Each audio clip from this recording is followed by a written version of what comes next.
Bonjour bien-aimés dans le Seigneur. Vous êtes la bienvenue dans notre émission des histoires bibliques dont le thème est la perle de grande valeur.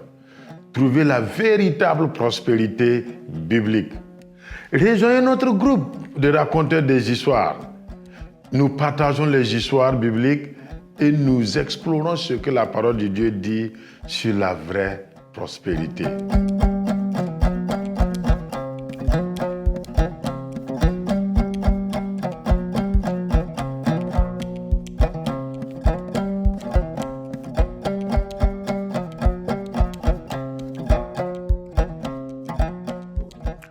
Bonsoir, bien-aimés. Bonjour.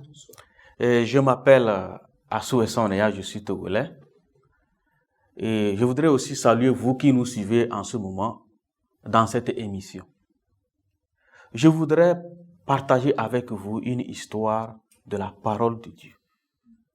Le titre de mon histoire, c'est Joseph le rêveur. Abraham a eu beaucoup de descendants, comme Dieu l'a promis.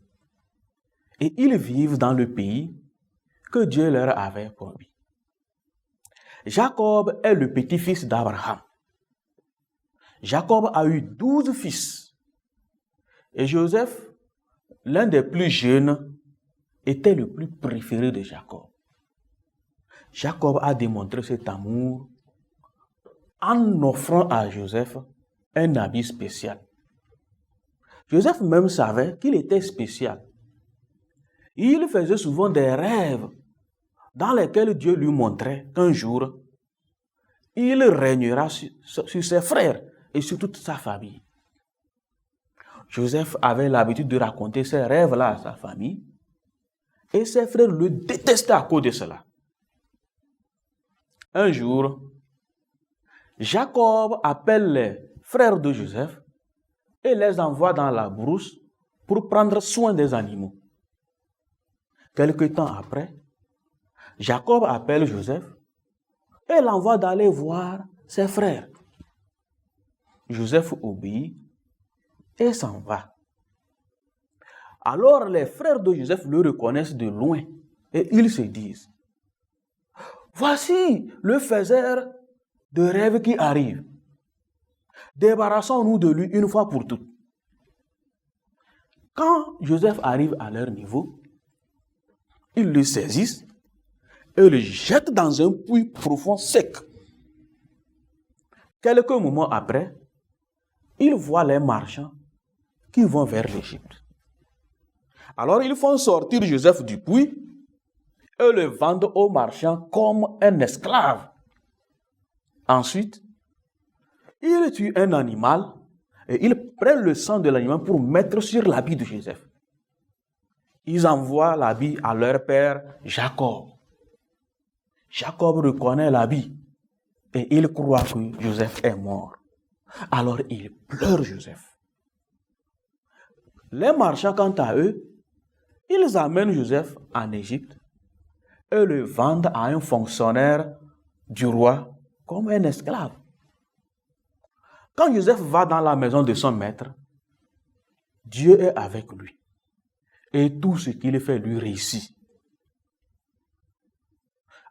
Bien très vite, le maître ne tardera pas à lui donner la responsabilité de tout ce qui est dans sa maison. Joseph était aussi un garçon très beau, tellement beau que la femme de son maître veut coucher avec lui.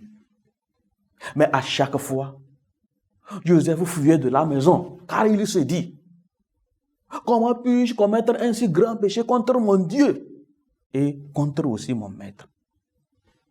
Mais un jour, la femme le saisit avec de son habit. Mais Joseph, ne voulant pas coucher avec elle, abandonne son habit entre les mains de la femme. La femme est mécontente. Quand son mari arrive, elle lui dit: voici, l'esclave hébreu que tu as amené a tenté de me violer. Le mari, très en colère, attrape Joseph et le jette en prison, bien que Joseph n'a rien fait. Une fois en prison, Dieu aussi était avec Joseph. Et tout ce qu'il fait lui réussit. Très vite, le gardien de la prison lui confie la responsabilité des autres prisonniers. Dans cette même prison, il y avait aussi des serviteurs du roi. Un jour, un des serviteurs du roi a fait un rêve et le raconte à Joseph et voudrait que Joseph lui donne l'interprétation. Mais Joseph lui dit, je ne peux pas te donner l'explication. C'est Dieu seul qui peut te donner l'interprétation. Alors Dieu donne le sens du rêve à Joseph et Joseph interprète le rêve au serviteur. Et très vite, le rêve va s'accomplir. Mais avant que ce serviteur ne sorte de la prison, Joseph lui dit, s'il te plaît, quand tu sortiras de cette prison, souviens-toi de moi. Parle en ma faveur auprès du roi. Le serviteur accepte. Mais quand il sort, il oublie complètement Joseph. Et Joseph va passer encore 2 ans dans la prison. Voilà mon histoire qui est tirée de la parole de Dieu. Ok. Mais bien aimé, vous qui avez écouté cette histoire, et vous aussi qui nous suivez en ce moment, j'espère que vous avez bien aimé l'histoire, n'est-ce pas? Alors, je voudrais poser certaines questions qui vont nous permettre de méditer cette histoire et la garder dans notre cœur. La première question que je m'en vais vous poser, je souhaiterais aussi que vous qui nous suivez, vous puissiez répondre à la question. Il y a un numéro qui va apparaître, vous pouvez envoyer vos réponses ou bien des questions auxquelles vous voulez des explications sur ce numéro-là. La première question que je voudrais vous poser est celle-ci. Qu'est-ce que vous avez aimé dans cette histoire? Oui, je commence par madame. La partie que moi j'ai aimée, Joseph a refusé de coucher avec la femme. Oui, il a refusé. Et il n'a pas trouvé ça comme une occasion. Il a refusé cela. Et c'est digne d'un enfant de Dieu. Oui. Oui, ce que j'ai aimé, c'est la façon dont Joseph a, sur toute la ligne, été patient malgré les épreuves, les difficultés. Oui. Il est resté patient. La patience de Joseph. Oui. Ce que j'ai aimé, c'est l'amour de Jacob envers son fils Joseph. L'amour de Jacob envers son fils Joseph. Romain voulait parler. Bon, ce que j'ai aimé, c'est le fait que Dieu n'a pas abandonné Joseph. Il était avec Joseph. Oui, dans les problèmes, dans les difficultés, Dieu était... À chaque fois, on nous dit que Dieu est avec Joseph et toutes choses lui réussissaient. J'ai entendu dans l'histoire que Dieu a multiplié les descendants d'Abraham. Oui. Et j'ai aimé cela. Vraiment. Dieu a tenu sa promesse. Et vraiment, c'est intéressant. Oui. Oui, j'ai aimé aussi le fait que lorsque Jacob envoie ses enfants, ils obéissent. Ils obéissent aussi. Frères, que ce soit Joseph, ils obéissent et ils vont. Ils obéissent à ce que leur père leur demande de faire et ils vont. Vraiment, bien aimé, je pense que vous aussi, vous avez vos réponses. Nous serons très heureux de les voir aussi. Je voudrais passer à la seconde question et qui aussi est très importante. La question dit, qu'est-ce que vous n'avez pas aimé dans l'histoire? Oui. Je n'ai pas aimé la beauté de Joseph. Ça m'a amené dans des problèmes. C'est la beauté lui a créé des problèmes. Ça a attiré l'attention de la femme. Ok, c'est une question aussi, une réponse. Oui, je n'ai pas aimé la haine des frères de Joseph. Oui, la haine des frères, la jalousie, ce n'est pas une bonne chose, oui. Je n'ai pas aimé aussi l'attitude de la femme à harceler. Cette femme-là qui tenait coûte que coûte à ce que Joseph couche avec elle. Complété dans le même sens que je n'ai pas aimé l'attitude des grands frères en vendant leurs petits frères comme esclaves. Comme esclaves. Et moi aussi, il faut dire, je n'ai pas aimé le mensonge en mettant le sang sur l'habit et envoyer ça à leur père. Et celui-ci a tellement souffert comme ça. Et je n'ai pas vraiment aimé cela. Si vous le permettez, on va passer à une troisième question. Et vous aussi qui nous suivez, et vous avez certainement vos réponses et nous allons les accueillir avec plaisir. Et la troisième question, comment vous voyez Dieu dans cette histoire? Quel est le caractère de Dieu? Oui, c'est Romain. Moi, je vois que Dieu est fidèle. Dieu est fidèle. Est-ce que tu peux nous expliquer un peu? Bon, Dieu est fidèle parce que il tient à Joseph et il était avec Joseph Voilà. à tout moment. Partout, il était avec Joseph. Dieu a montré cette fidélité à Joseph. Oui. Je vois l'amour de Dieu pour Joseph, Oui. tout simplement parce que depuis le début, dans la famille, Oui. il était aimé par son père et également par Dieu. Ah. Il a été vendu, mais malgré tout, Dieu a continué de l'aimer jusqu'à ce qu'il ait été revendu encore aux hauts fonctionnaires du pays de l'Égypte. Et jusque dans la prison, Dieu a continué d'aimer Joseph. D'aimer Joseph. Vraiment, c'est un grand amour. Quelqu'un voudrait aussi... Oui, nous voyons la grandeur de Dieu dans cette histoire, telle enseigne que vraiment il voit les frères faire, mais il est toujours avec Joseph. Il est toujours avec Joseph, malgré tout ce qui arrive à Joseph. Il est toujours avec lui. Merci beaucoup.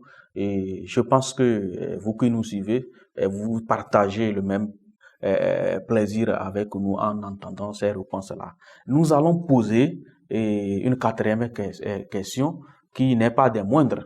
Et cette question voudrait savoir quel est le caractère de l'homme dans cette histoire. Comment vous trouvez l'homme dans l'histoire? Oui. L'homme est mauvais.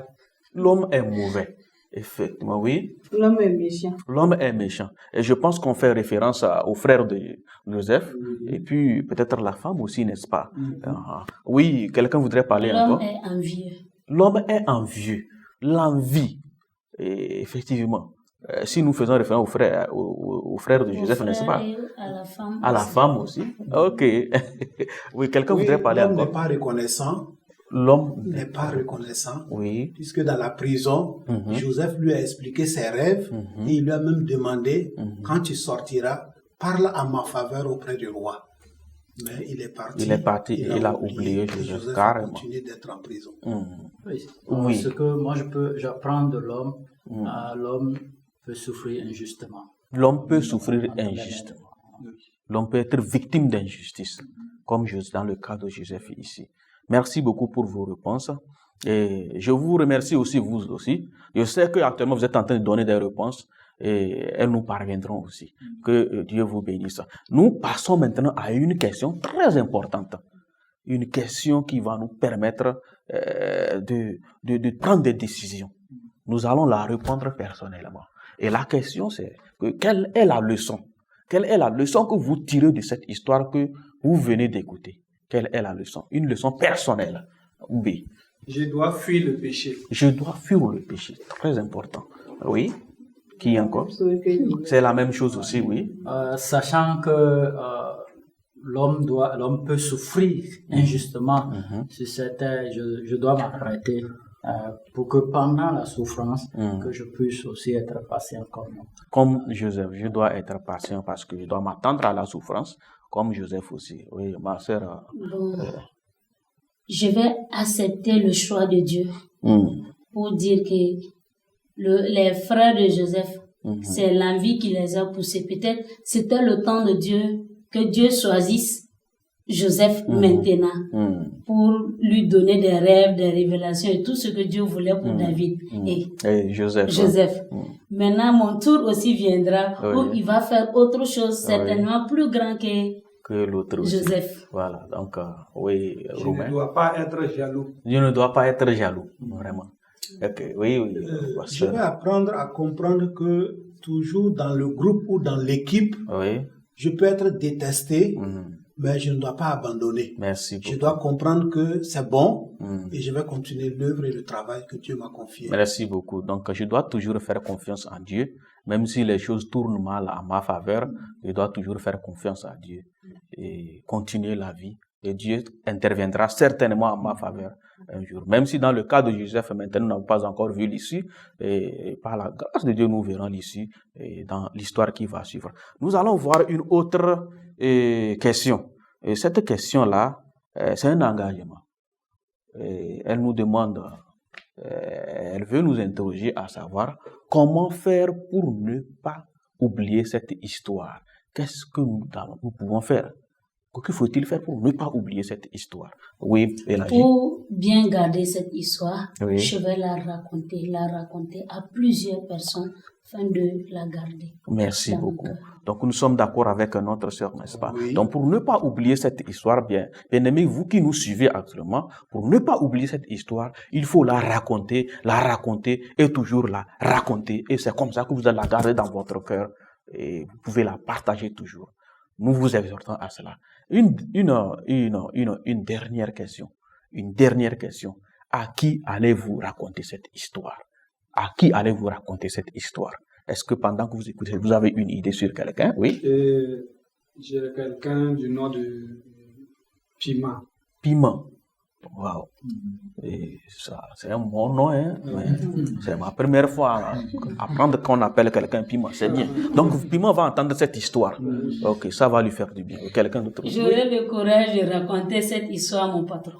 Wow. Ah, c'est bien. J'ai mon boutiquier du nom de Yameogo. Mhm.